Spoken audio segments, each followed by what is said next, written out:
In the Broken Hearts episode of the American thriller Homeland, we see a cyber attacker gain remote access to Vice President William Walden's pacemaker. The attacker is able to remotely accelerate the president's heartbeat from miles away, inducing a heart attack that ultimately leads to his death. You see, when this episode first aired in 2012, it captivated audiences and sparked heated debates. Doctors, engineers, and Reddit users alike went back and forth questioning the plausibility of such a hack.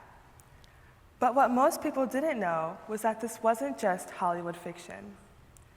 About 1 year before this episode aired, cybersecurity expert Jerome Radcliffe demonstrated how he was able to remotely reprogram and ultimately control his own insulin pump using nothing more than a simple USB device from eBay.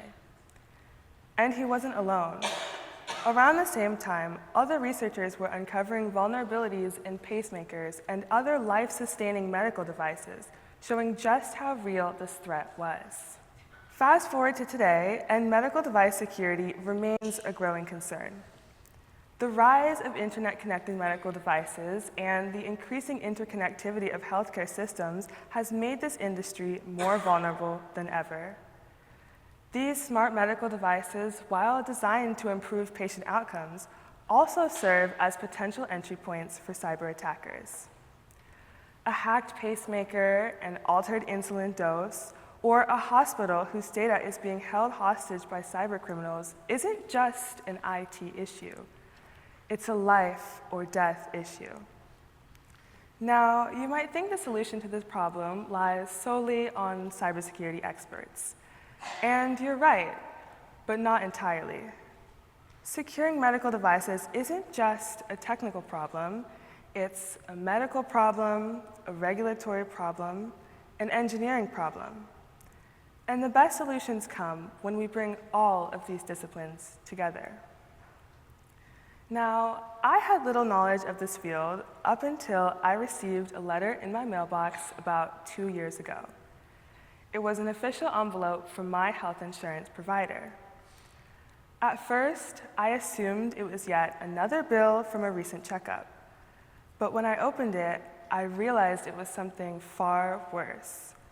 A notice that my personal health insurance data had been exposed in a data breach. Inside the letter was a generic apology and a couple of years of complimentary identity theft protection. At first, I was in shock. I mean, how could this happen? How could a system designed to protect my most sensitive information fail so completely? I'm not a cybersecurity expert. I'm a biomedical engineering student, trained to design devices that would heal, restore, and improve patient lives. But as I sat there at my kitchen table that day, a disturbing realization hit me. If my health insurance data could be stolen so easily from an online database, what about the information flowing between medical devices? What about the information flowing from a smartphone app to a baby monitor, a smart inhaler, or an insulin pump? What if those could be compromised too? I started reading everything I could get my hands on. Research papers, news articles, cybersecurity forums. I read about real-world attacks on hospital systems, vulnerabilities in medical devices, and the growing threat to patient safety. In my search for answers, I realized that my compromised data was just one piece of a larger puzzle involving interconnected medical devices and healthcare systems, known as the Internet of Medical Things. This describes a network of medical devices with any type of internet component, such as compatibility with a smartphone app. Internet of Medical Things devices include infusion pumps and remote patient monitors. These devices are incredibly beneficial for remote monitoring and advanced diagnostics. I mean, for a patient, this is a way to help reduce hospital visit costs.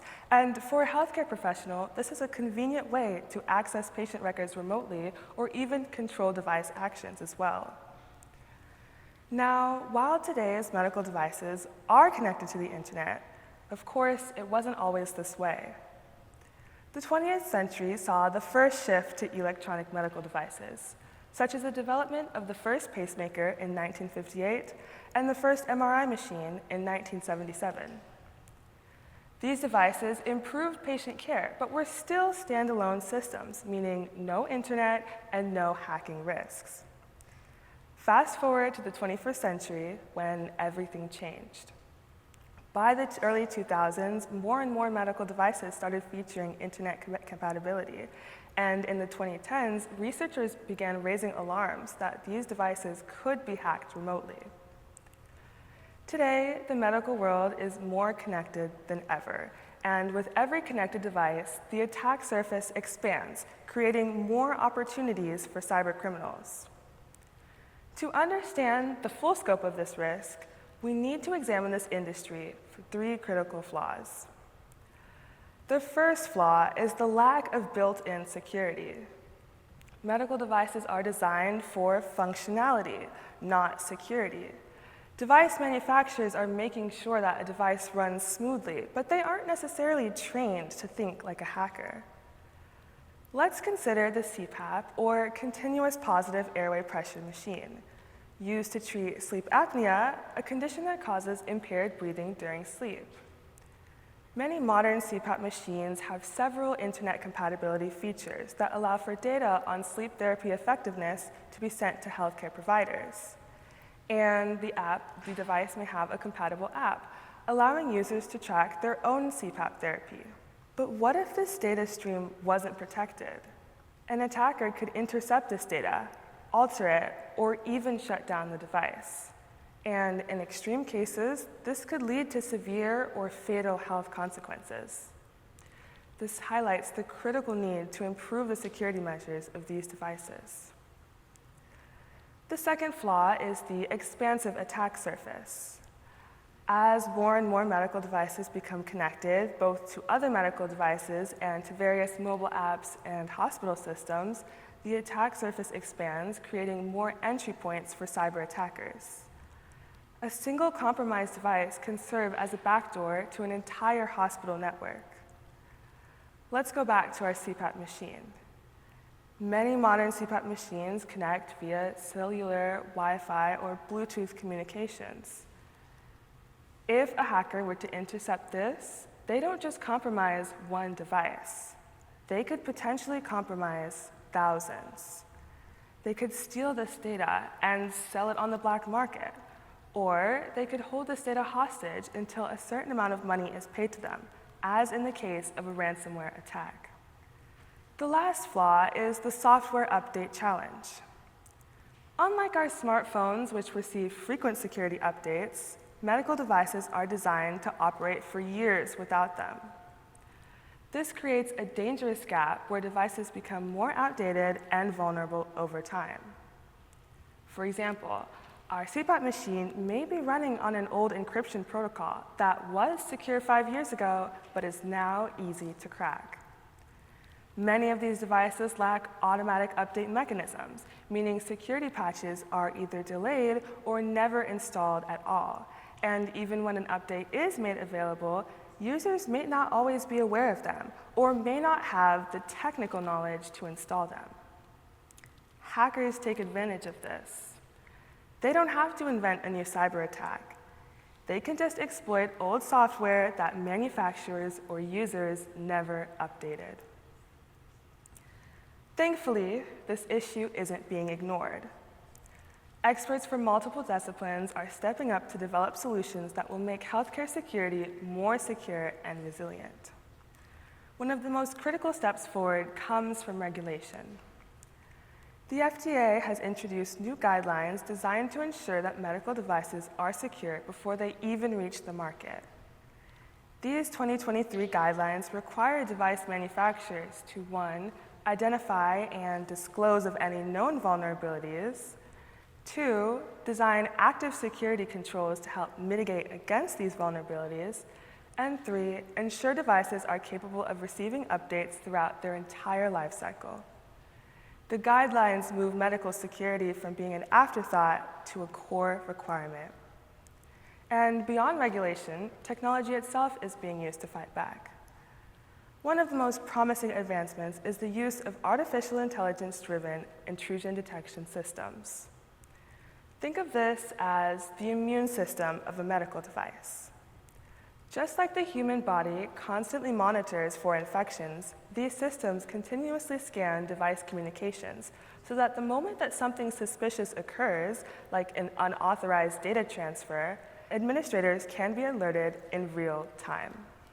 As for me, I'm using my background in biomedical engineering and computer science to contribute to this growing field.